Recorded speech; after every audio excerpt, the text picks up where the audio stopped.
Do not. That would be absolutely something to do. No, that would be nightmarish. Of course, I this don't think YouTube would love us for that, by the way. podcast will be a 45-minute one, unedited. So there's that. All right, you ready? Let's do it. If we see if we remember how to podcast. It's been a minute. All right, got my notes and all that stuff. Am I on the right episode number? Gotta make sure. Yep. All right, here we go. 3, 2, 1, podcast. This is beautiful, honestly, but the tea, not so much. You're out of milk, by the way. You lost, mate. Are you Rake? You asked you first. Yeah, but my answer depends on yours. See, if you are Rake, then you are the myth of Mumbai, the legend that got the journalists out of Congo that took down the 2 gangs to save the mayor of Rio. I mean, the honor would be all mine, but I have to say, mate, you're not living up to the hype. What happened? You fall off a bridge? How about you put my cup down, hop in your car, and off? We interrupt this program to bring you a special report. This is Cheapseat Reviews.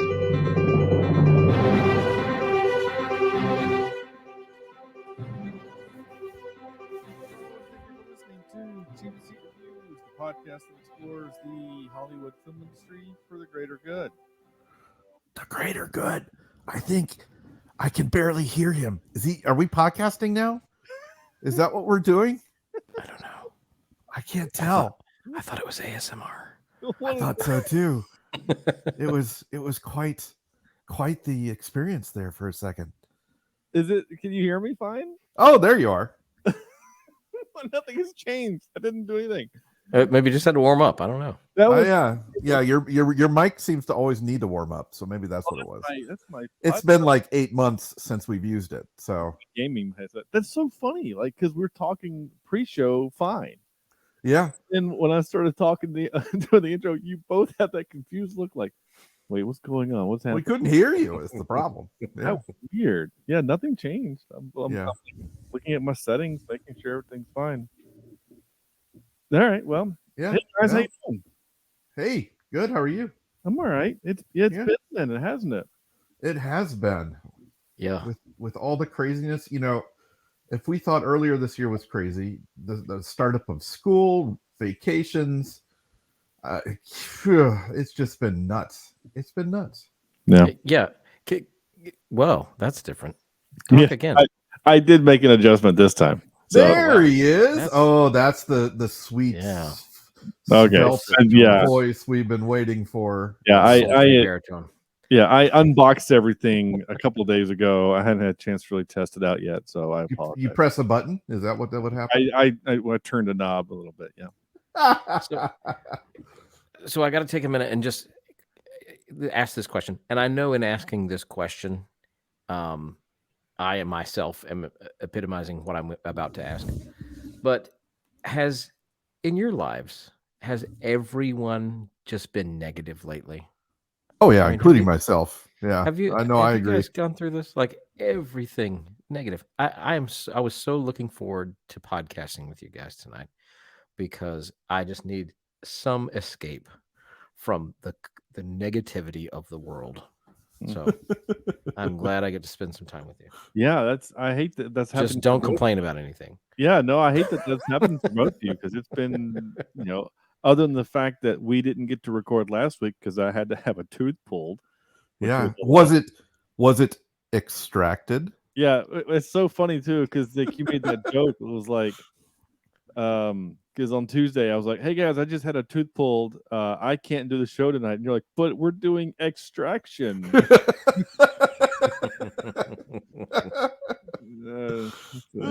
You're right. It was very funny. The irony is not lost on me. Yes. So we've been off for a while. The last episode that we recorded was an episode with just Cameron, where it was Willow. We did the show Willow. I haven't introed the show yet, by the way. I will do the normal intro here in a second. But we did the show Willow, and basically We didn't like it very much, but we appreciated what they were trying to do. Okay. For the show. Didn't Disney pull it now? I think it's not on there anymore. It was on there for like a month, and then they just took it off. Wow. Yeah, Okay. I'd be interested to hear what like Warwick Davis has to say about that. Like yeah, it seems strange. I don't understand the reasoning. I don't either. I mean, like, how could you be so ashamed of your product that you would just pull it off the shelf like that? I didn't think it was that bad, but I don't know. Anyway, so we were gone for a while though because I was moving, and so I'm now in a new place. And if I were to take that, for watching on YouTube, if I were to turn the blur off my camera, you would see a sea of boxes behind me. We're still in the unpacking process, and the only thing in the office that's set is my desk. Everything else is just chaos. And I'm kind of the exact opposite. If I would turn my camera around, my entire living room is bare because we're supposed to be getting wood flooring, and we had to get everything out of these rooms. Yeah. So, it sounded kind of cavernous. Oh yeah. No, Andrew sounds bad. No, Andrew sounds weird. What? Yeah, are you on your headset? Did it switch to his Possibly. headset? Yep, it switched to his headset. This is our 400 and something episode. Oh yeah. So while Andrew's tinkering around, I'll do that. Hello, and thank you for listening to. Oh, we've already did the Greater Good. This is episode 448. 448, and you'd think that we've been able to have all these issues, but as you can tell, even legacy podcasters such as ourselves, we still have our issues. Tonight we're talking about and Sean. There we go. There he is. Yeah, and are we going to edit any of this? No, because it's a one shot. Yeah, it's a one shot. This is a one shot. Our podcast is a one shot. But tonight we're doing Extraction 2, the 2013. Wow, the 2023 action film, the Netflix direct to Netflix movie, Extraction 2, of course, the sequel to the first Extraction movie. I am Sean Allred, your humble host, who is one tooth less than what I was last time I spoke to you. Joining me tonight is Andrew. That heights scene really made my butt pucker, Jimison. Oh yeah. There's a couple of butt puckering scenes in this film. I'm looking forward to talking about them. Okay. And Sam, pitchfork to the neck vector. Oh my gosh, Sean, this is another one of those movies where I've got a plethora of ways to kill you. Hold on. I know that the heights scene would be pretty good and torturous, but I remember that when you watched this the first time, the only of all of the deaths in this movie, your favorite was the treadmill. Yes, that is exactly where I was going. Yeah. So I was gonna turn on this treadmill over here and do a I don't even know how he got him upside down and neck first into it. I think he just like threw his face down onto it, going so fast that it like it's backwards. It's incredible. Oh my gosh, incredible. Yeah. Definitely some unique shots and some unique ways to kill people in this thing for sure. Yeah. Well, and that's what this movie is, right? I mean, it's an action flick. It's Chris Hemsworth doing cool Chris Hemsworth things. And so, if you're just going to do another kind of generic action flick, you're going to have to show me something different. Why should I watch it? Yeah. And this movie does a couple of things like that, which are really fun. So, Andrew, go ahead and tell us what this movie is. Okay. After barely surviving his grievous wounds from his mission in Dhaka, Bangladesh, Tyler Rake is back, and his team is ready to take on their next mission. All right. Yeah, that's all. One thing before we even dive into this at all, I don't think I would ever want to be on this team. Okay. If throughout both of these movies, there's pretty much one person. Well, we thought he had a death at the first movie, right? But everybody dies on his team. Yeah. Right? I mean, there is no safe person. If you're going to go into the field with Rake, you are going to get shot, stabbed, beat up. It's not going to be a good day. So, and that's the one thing we'll talk about it here in a second. Oh, okay. Yeah. I jumped the gun. No, it's fine. There's no gun to jump unless it's the grenade launcher sniper thing. That totally took me off guard. By the way, like when he sneaks up on the airport there, and you see him use the scope to find the guy, I'm like, oh, he's gonna snipe somebody. Nope, dunk. And then you see that thing arcing in, and boom! I'm like, oh my god, he just sniped a sniper with a grenade launcher. Like, how do you train for that? That was amazing. Well, how do you train? I mean, I guess you train to kill people in a gym too. So, I mean, there's all sorts of weird training going on with this. This entity. True. Yeah, that's very true. So let's start off with our 5-word reviews, and Sam, you lead off. My 5-word review is a fitting. Hold on. See, I'm having to make it up on the spot because I completely forgot to do this. A fitting sequel that's fun, right? And normally I have two, but God, guys, I don't know how much I could say I enjoy this movie. Right? It's not the best movie in the world, right? There's issues, there's all sorts of kind of continuity problems. But doggone it, for what it is not ashamed to show you. It I liken it to kind of Mad Max, right?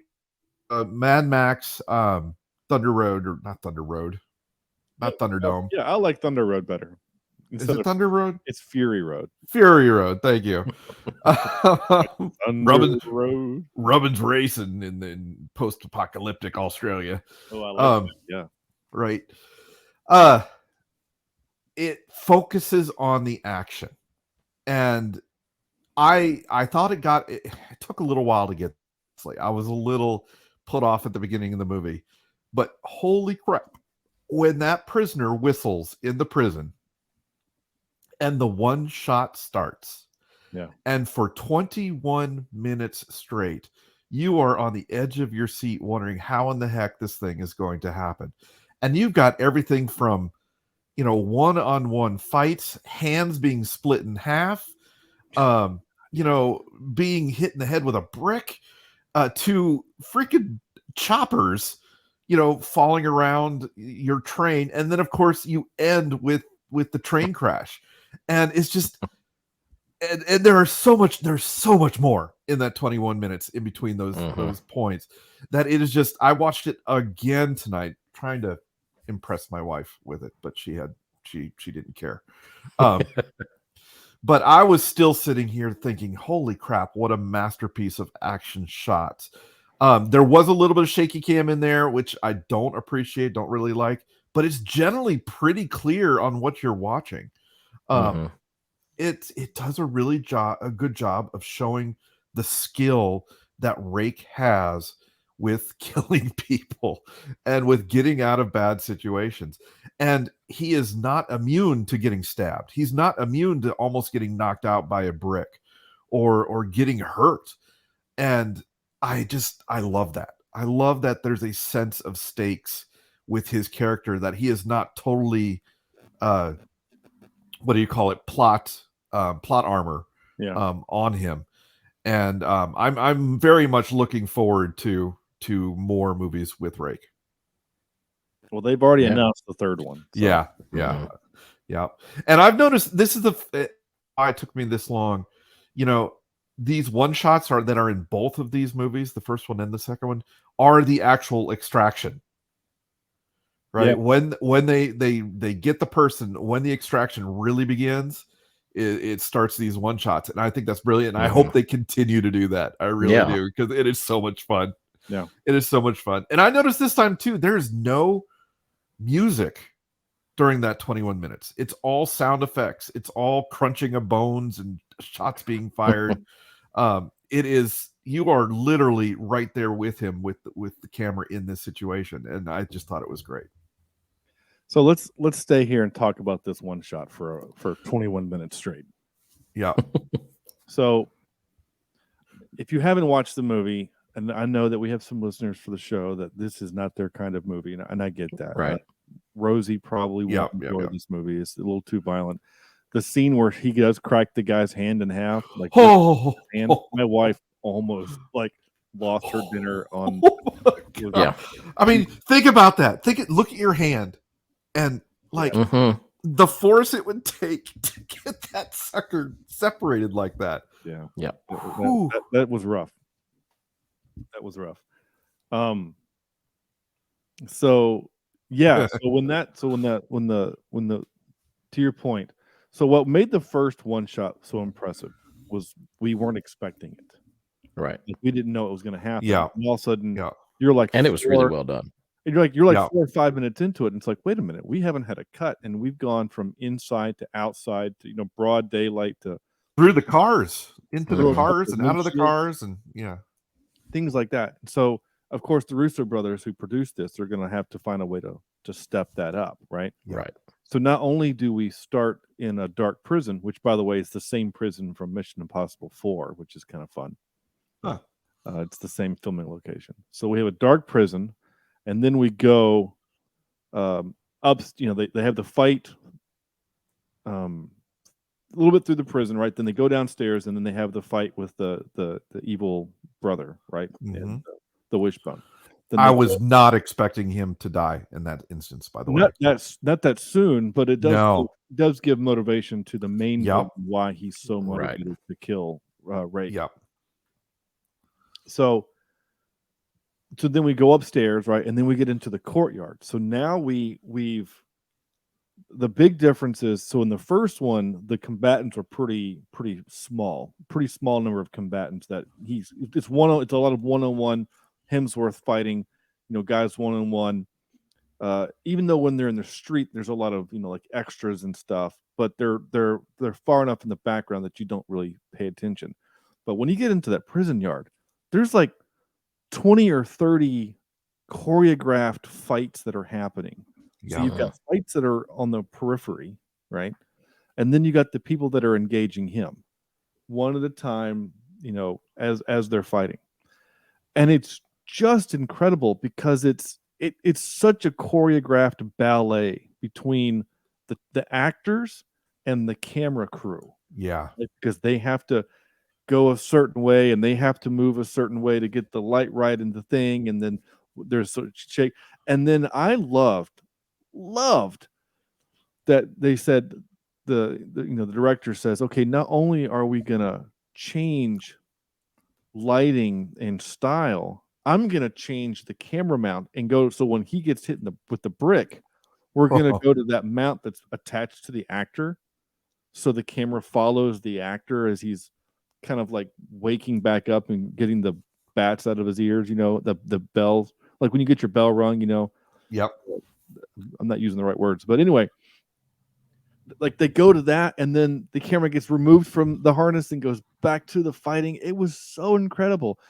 And the other part that I noticed this time, right, is when you cut from scene to scene, right, when you have a movie with lots of cuts, like a lot of cuts, think of Bourne Identity, Bourne, Supremacy movies, Michael Bay movies. When you have lots of cuts, it's exhausting, right? Because your brain is having to really engage with what's happening in the film, right? Because you're like, oh, we've moved here, now we're here. Well, and you have to identify who's who in the shot every time you cut. Yeah. Every time there's a cut, you're right, exactly. Your brain has to, okay, this is here, now we're over here. So your mind is working. Yeah. So when you finally get to the end of the action scene and the actors are just talking, it's a moment for your brain to relax and to kind of catch its breath. I noticed myself this time when I was watching the one shot at about the 10-minute mark, because I didn't know how long it was going to last. At about 10 minutes, I started realizing that my anxiety was increasing. Blood pressure was up. Yes. And it felt like my brain was basically trying to tell the rest of me that I need to blink. Yeah. I need to have this break. And we don't, like, we go from, because once we get out of prison, they go into vehicles. So then we have a really fun vehicle chase. So we go into different vehicles. We're on the sides of a couple of vehicles, and then we go into a couple of vehicles. And we go above and around them. Yeah, it's one of my favorite bits though in that vehicle chase scene is when she's got 2 motorcycles on her back and he's getting ready to like put a bomb on her or whatever. She's like, "Hurry up!" And he goes, "I'll be right there." And then he just runs them over. I mean, just runs them over. The bike explodes. Is that fast enough for you? You know, because this movie does not have a lot of humor in it, but that moment I did laugh out loud. I enjoyed that. So then they crash, right? They get shot, RPG or something, and they crash, and so then they have to run through a factory. Which was interesting because there were other of their teammates in the factory. Like the plan was always to get to that factory to the train. To go through the factory, whether they had to drive through it or whatever. But there were men there. Yeah. And then they get on the train, and I just also really enjoyed the fact that they're on the train and they're doing a little triage on the girl because she got hit, and then Chris just has to walk up and down the train, and it's like he knows exactly where everything is. Oh, here comes a helicopter. Fine, I'll go get the 50 cal machine gun. Oh, there's a helicopter. Let me activate the minigun. You know, like it was just a little convenient. Yeah. I mean, yeah, it was. But that's also kind of how I feel that this unit is so prepared, is so ready for anything that that they're just ready for it. They had that there in case. Did you guys? Sorry, go ahead. And my first thought was when they're in the train and they're shooting like the miniguns and all the stuff. My first thought was, this is an expensive extraction. Right. Between the 3 bulletproof vehicles, the train, all the ammunition, whoever's hiring them must have some deep pockets. Yeah.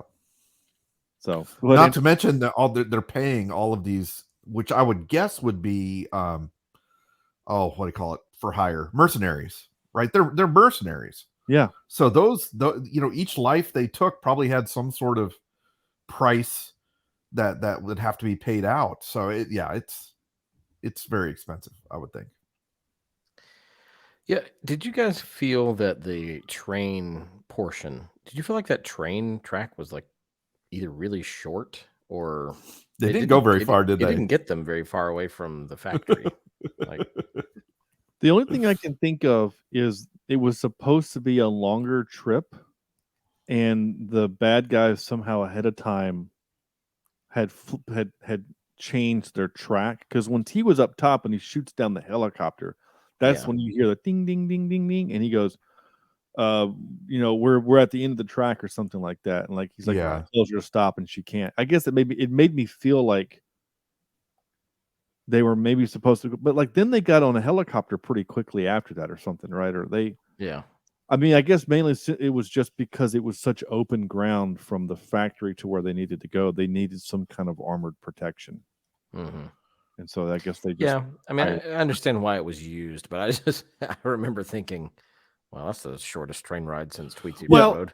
And the idea, if the plan would have worked, right, totally perfectly worked, they would have never shoot down helicopters or shoot bikes, right? If the plan had worked to what they wanted to do, they were in and out and on the train and onto a helicopter as quickly as they could, not having to use anything. So, I mean, they were on plan like D.2 by that point on the train, which we always appreciate as an audience, right? If this had gone off without a hitch, it'd be a boring movie. Yeah, but the girl had to drop a toy. Yes. Yeah, the only way the trope would have been is if she would have like gone back for it. Yeah. I mean, he just crushes it and just says, "Sorry, kid." Sorry, kid. But yeah, that's what triggered the whole thing off was the toy making noise and the guy wakes up. Pretty much a quiet place, isn't it? Kind of. Yeah, kind of. Yeah. So the movie does have so to your point, Sam, you said the beginning was a little, we do get I wasn't ready for it. Dang it. We do get a do get a good training montage, right? A rehabilitation montage, I guess I should say. Yeah. So I'm guessing the pressure of the water kept him alive because it kept the blood in his body or something from the river. Only thing I could think of is like that's one of the dirtiest rivers on the planet. Like how he didn't get all kinds of infection is impressive. Right. I mean, it looked like sewage. Yeah. Well, it's India. I mean, yeah, they've got some issues down there with what.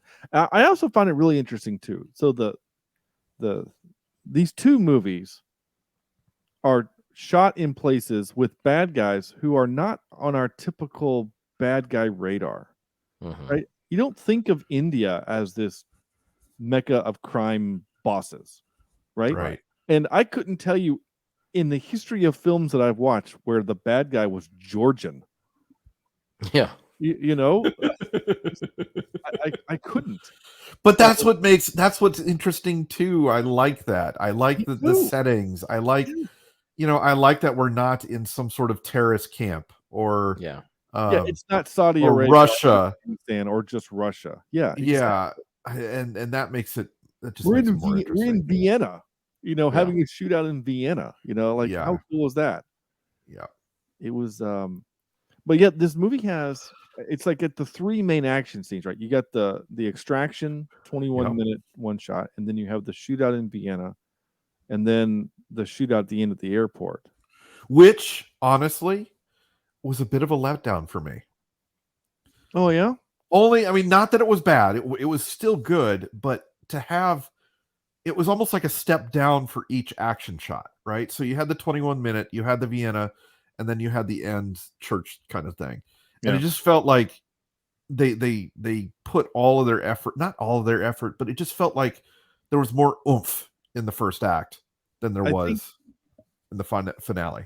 I do think, and to your point, I think that plot-wise, I think it goes to the point that the uncle was trying to teach the main bad guy, is that because he loses so many men.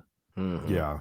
In the course of trying to retrieve him, so that by the time it was at the end, it was just him, that one guy, and your poor man Kraglin from Guardians of the Galaxy, or the PC Kraglin. That's what he looked like. When I saw him, I was like, he looks like Kraglin from. It looks like the Walmart brand. Sean Gunn. So anyway, I do kind of see what your point. I do see your point, because usually at the end you want to have like the big finale, the big one, whatever. But even the first extraction was kind of the same way, because even the end shootout on the bridge wasn't really huge, right? I laughed out loud when he shot that guy, when he sniped that guy with the grenade launcher. Blew up the airplane and all of the vehicles. Yeah. I really did enjoy that scene. I enjoyed it because it was like subtlety is out the window. I am here. You're gonna know that I'm here. Again, it's not like he sniped a guy with a silencer and and you don't know. Yeah, it was a. Here, mother effer. It was there. So yeah. Andrew, what's your 5-word review? Well, I just have one. It's only 4, and that is Bone Tomahawk Hand Edition. You're right. That scene. Wow. As soon as it happened, I knew what my 5-word was going to be right then. And I not only did I know what my 5-word was, I went back and watched that scene 2 more times. Just because I wanted to be sure that is exactly what That's exactly what happened, right? It happened so quick. I was like, wait, did his hand just split in half? Yeah. And then I went back and watched it again, and I went, look, his hand did just split in half. And then I thought, wait, I got to see how that happened. So I went back and watched it again. It's crazy. But a moment like that in any other movie is going to have emphasis put on it, right? There's going to be some sort of dramatic music or a slow motion, or that shot is going to be during this one. It's just yet another craziness that happens. Yeah, In real time, right? And to your point, I mean, like that was the guy that had been torturing her for years, and right. I mean, he splits his hand, and then she hits him with a shovel, and then he gets stabbed in the neck, and he's done. That's it. So like, let okay, me ask this question, and it has to do with this family issue. All right, this is his sister-in-law, ex-sister-in-law, I suppose, right? Yeah. Yes. And in his line of work, do you think that at some point he thought, one day I'm going to have to kill my brother-in-law?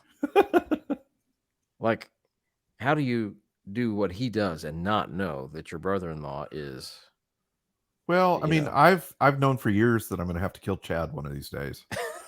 So, I mean, as soon as they were talking about the sister or whatever, like as soon as she was like, "Do you know the such and such?" He's like, "Yeah, these guys are bad news." Like he's known that, like he knows who they are. So, I guess because his job is extraction and not freelance vigilante.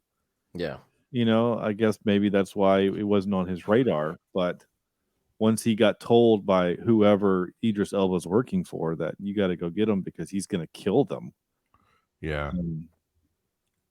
I did think it was very strange that in a place where they own they own enough of the government that the guards in the prison can let the guy kind of come and go as he pleases, and he has enough influence to get his family moved into prison, quote unquote, protect him, but not enough influence to get him out. I mean, I know that he said that the Americans said that he had to be in prison, but that seems very strange. Like, oh well, okay, just have your wife and kids in prison with you.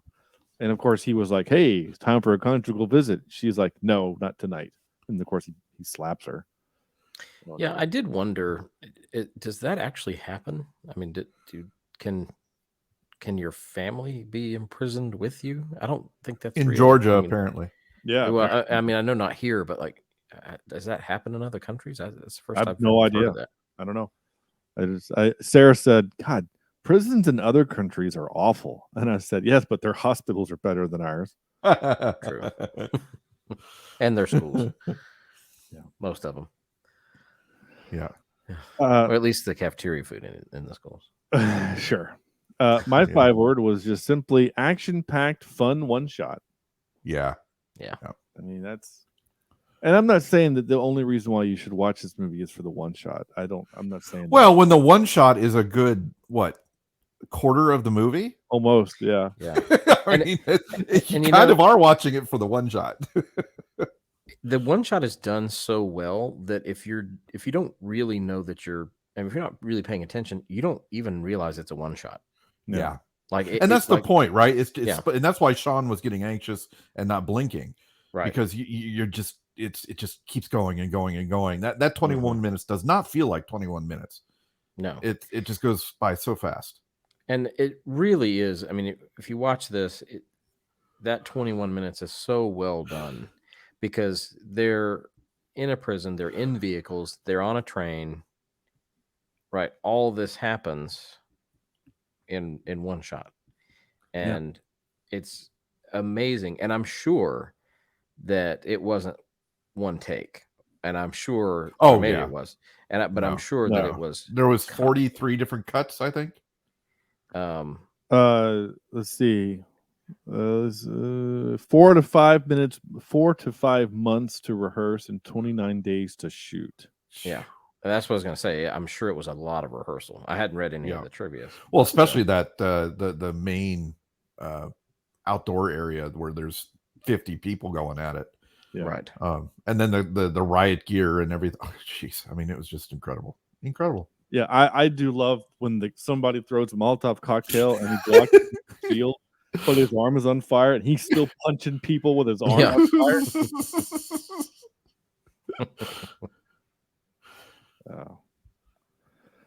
Yeah, So I want Rake to come after me if I'm ever abducted.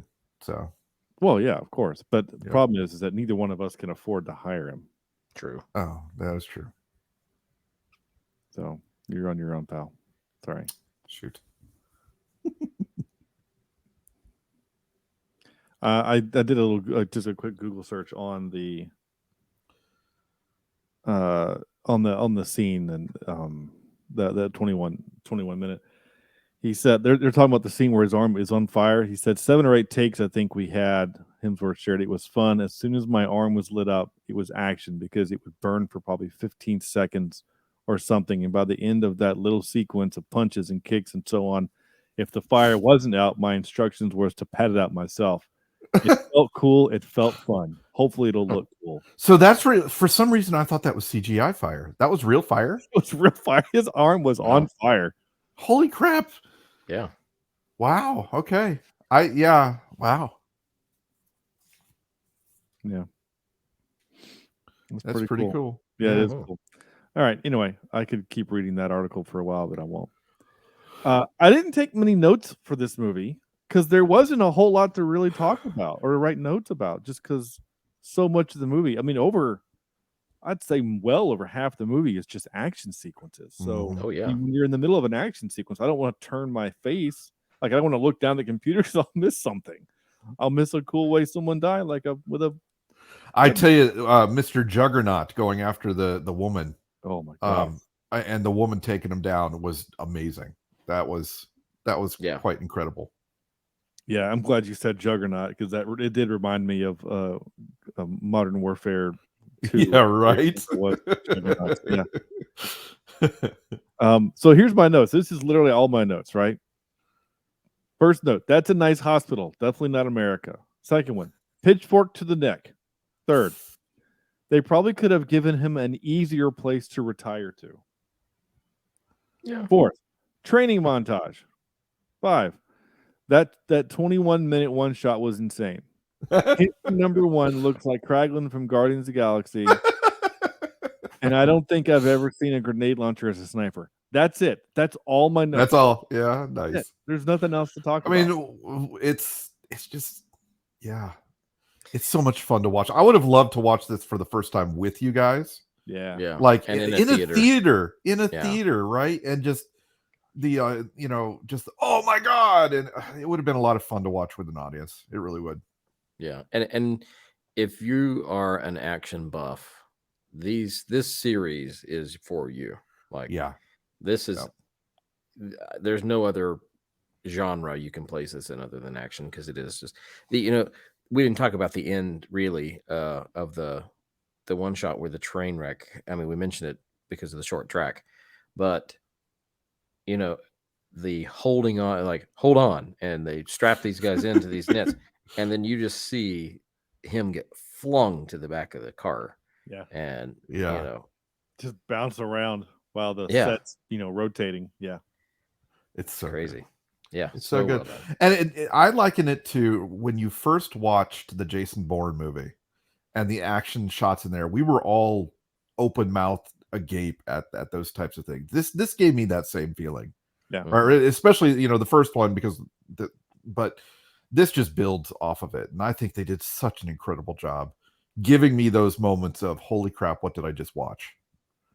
Yeah, so good. You ready for a few clips? I don't have much, but I have a few. You ready for them? Let's do it. All right. Talking about the shirt. Look at this. What's with the shirt? You lose a bet or something? You like it? No. I'll get you one. What's your size? 44 regular? I mean, you're a little bit slimmer, no? Shut up. that I don't know why, but it kind of made me think of when he says you're a little bit slimmer. It made me think like it's a crack on him not being Thor. Like, he doesn't have to be bulked up for Thor, so he's a little slimmer. That's I don't know why that's what reminded me of. I will say I felt incredibly bad, not to the point of crying, but I felt bad when what's his name died. Yeah, the Yaz. Yeah, because I was like, oh my gosh, what this guy was doing, and that just for some reason his death really hit me in this movie. Well, there's only 3. Well, you got the 3 action heroes, and then you got the sister-in-law, and then the 2 kids. Yeah. Well, you knew nothing was going to happen to the kids. Right. Pretty sure nothing was going to happen to the sister-in-law, and that left the only two people, because there were other people in the team in the vehicles that were nameless team members that got killed. I mean, somebody got headshotted on the train almost instantly. Yeah, in towards the back of the train. So yeah. And there was a couple of them that got killed when they had the little alpha team infiltrate the train, and then when Hemsworth went onto the roof to get the minigun to shoot down the helicopter, there was a dead, teammate up there also. Yeah. So, but we don't care because we don't know who they are. But you're right. Of the movie that had only really 3 action heroes, and one of them died, and he was a funny dude, and he was good, and just really seemed like a good guy. It was and it took so much to bring him down, right? Because he got shot several times in the stairwell, yeah, and then finally really didn't go down until he shot. I think it was in the back, right on the roof. Yeah. So yeah, chickens. Bring my chickens. We ate them. What about my dog? Oh, we ate her too. Jesus, yes. I'm joking. She's in the house. Like, I like how he's like, I'm kidding when she's in the house. Like, I don't think we really needed the clarification, but it was funny where he's like, yeah, we ate your dog too.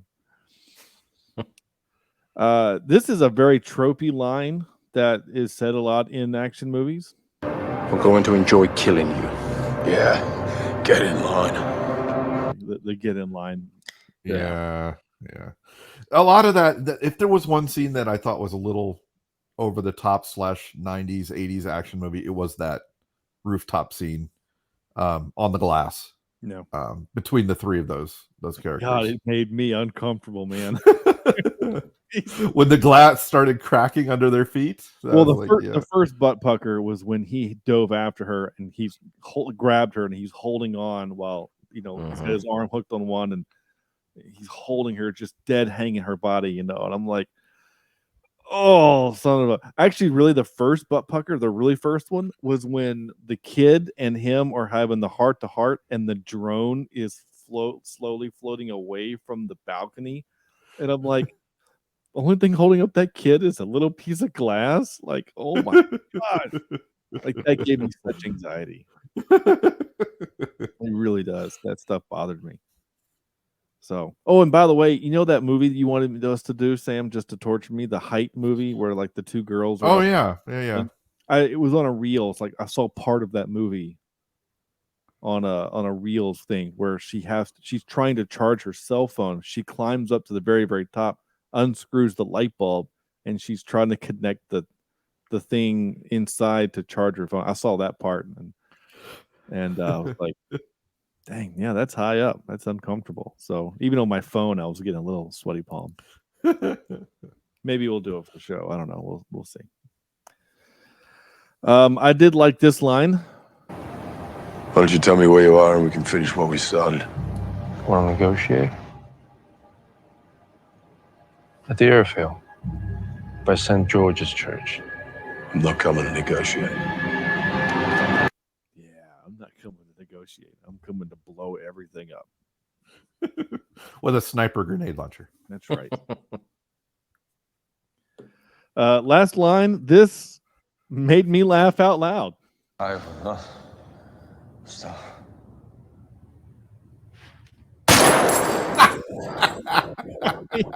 Yeah. He's just laying there, both laying there, and he's like, I'm not gonna stop ever. He just reaches over the gun and blows his head. He just shoots it. I'll stop you. Yeah. That made me laugh. I don't know if it was supposed to, but it did. Yeah, I did too. All right. And now for some more bad news. Ready? So this is where we have a game. Do we have a game? Oh yeah. Oh, we nice. All right. This is the game where it's called Hey, Did You Notice? This is a game where Andrew went and combed his way through the movie to find little things and ask Sam, did we notice? Simple twice, back and in forth. fact, for this movie. Yeah. All right. That's simple back and forth. So we'll see how it goes. Go ahead. All right. So here's the first question.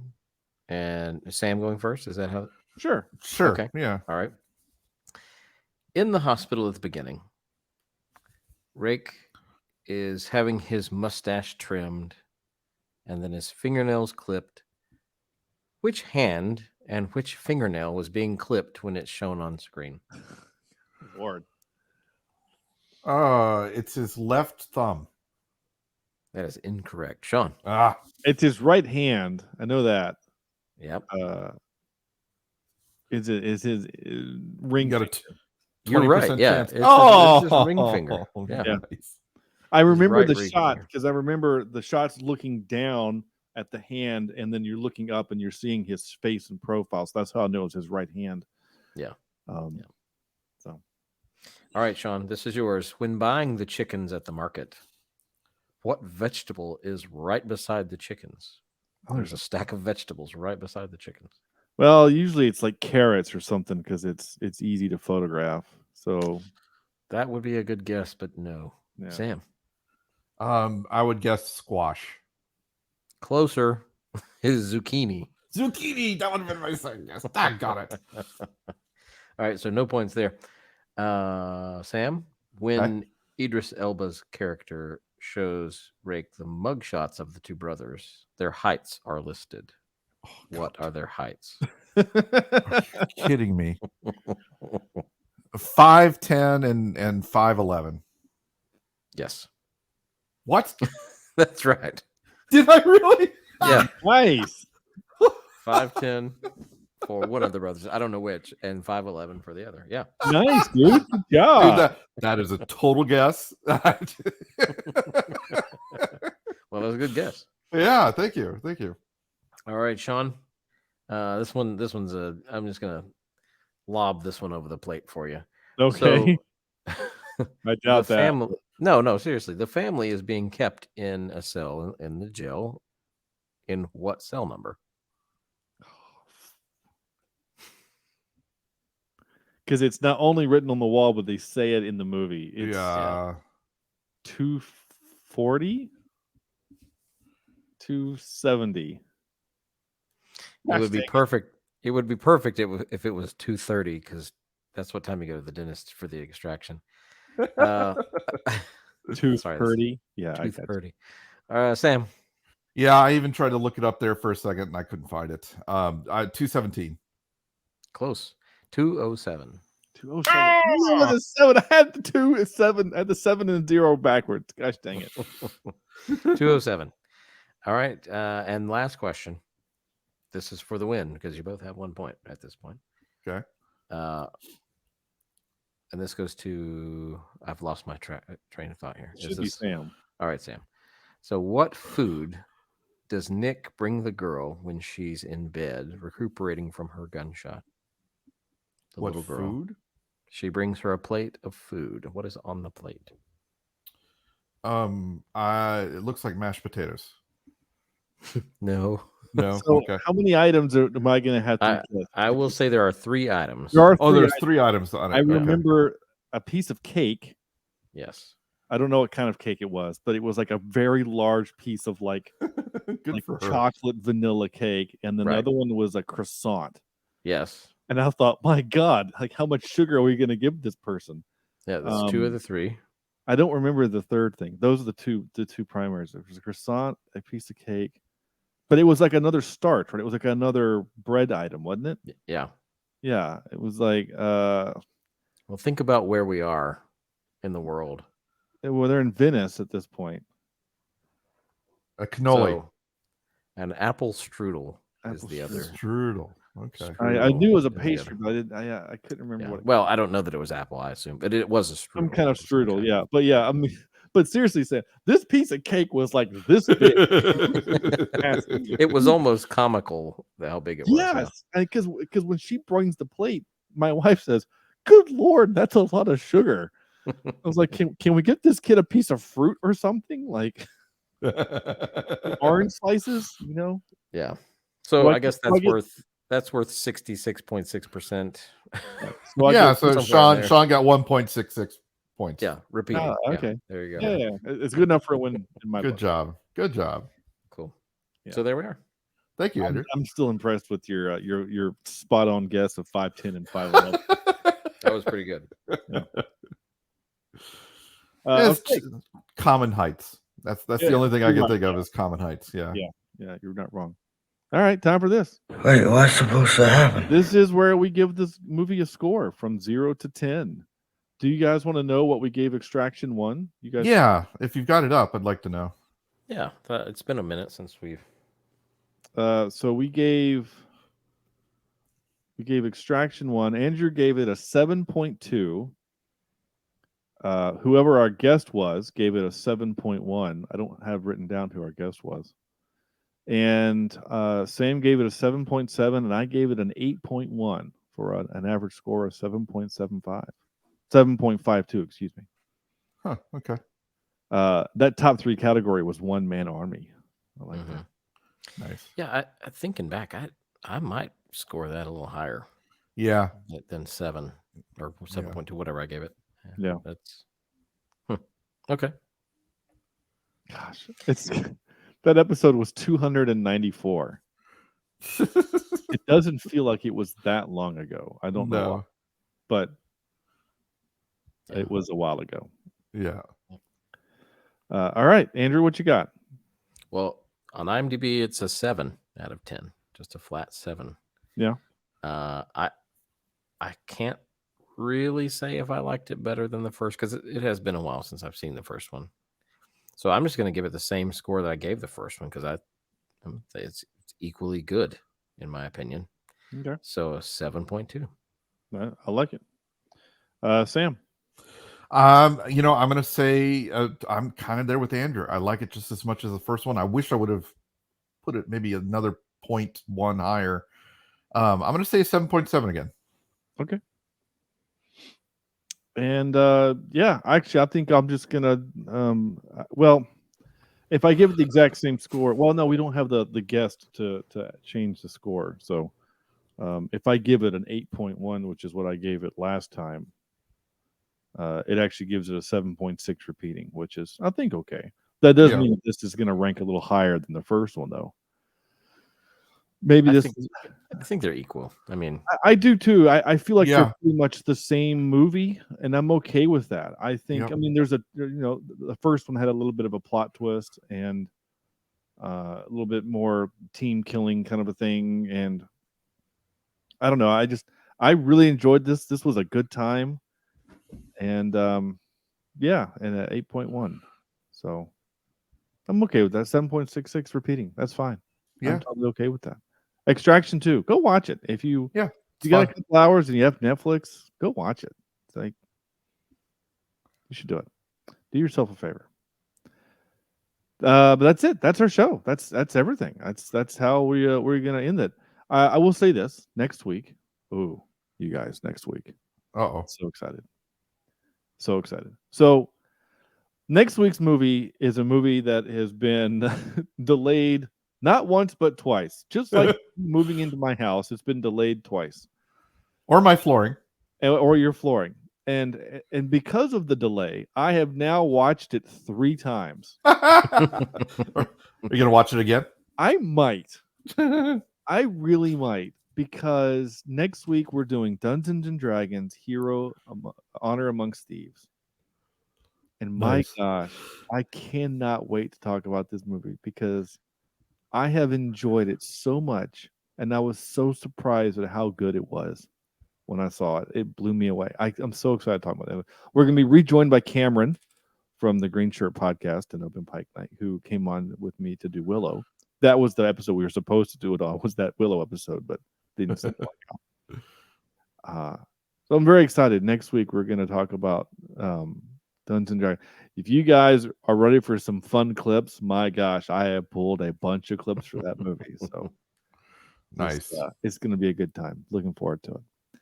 In the meantime, go to our website, cheapseatreviews.libsyn.com. There you can find links to other social media accounts, Twitter, Instagram, all those places. YouTube. Go to YouTube. Like and subscribe us on YouTube. We're getting some more traction there, which is actually really cool. And you can see what we look like and see Sam and Andrew's ridiculous backgrounds of the. I don't think this is ridiculous. No, makes total sense. It kind of does. I mean, the one Sam has currently is obviously an AI rendering of Chris Hemsworth at the dentist, but for some reason, Chris Hemsworth kind of looks like Brad Pitt. A little bit. Yeah. Yeah. And Clint Eastwood's kid. Oh, Scott Eastwood. Yeah. Scott. That's weird. Yeah. They all kind of look. You're right. Anyway, he's at the dentist looking very nervous. And I'm not sure what's happening. Like there's a hand. I was going to say, what is that up there? Is a hand holding a gloved hand right up there? No, it looks like a Muppet hand. Like I'm not sure what's Yeah. happening. There's some weird things happening. AI. You got to love AI. Yeah. It's funny.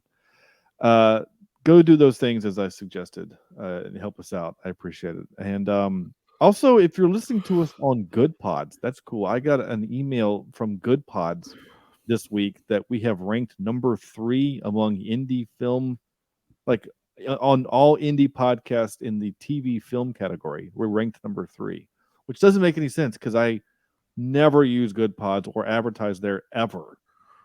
But somebody's listening to us there, so that's cool. So if that's you, let me know. That'd be kind of neat. Yeah. Sweet. Yeah. And again, thanks so much. Next week, Dungeons and Dragons. It's on Prime, by the way. If you're wanting to watch it, it's on Prime. It was only on Paramount Plus for a few minutes, but now it's on Prime. So go watch it there. That's going to do it. So on behalf of Andrew and Sam and Wishbone Hand, this is Sean saying thank you all so much for listening, and we'll see you next week. I think you've got the title there. Oh, I wrote it down. Yeah, good. Oh, yeah.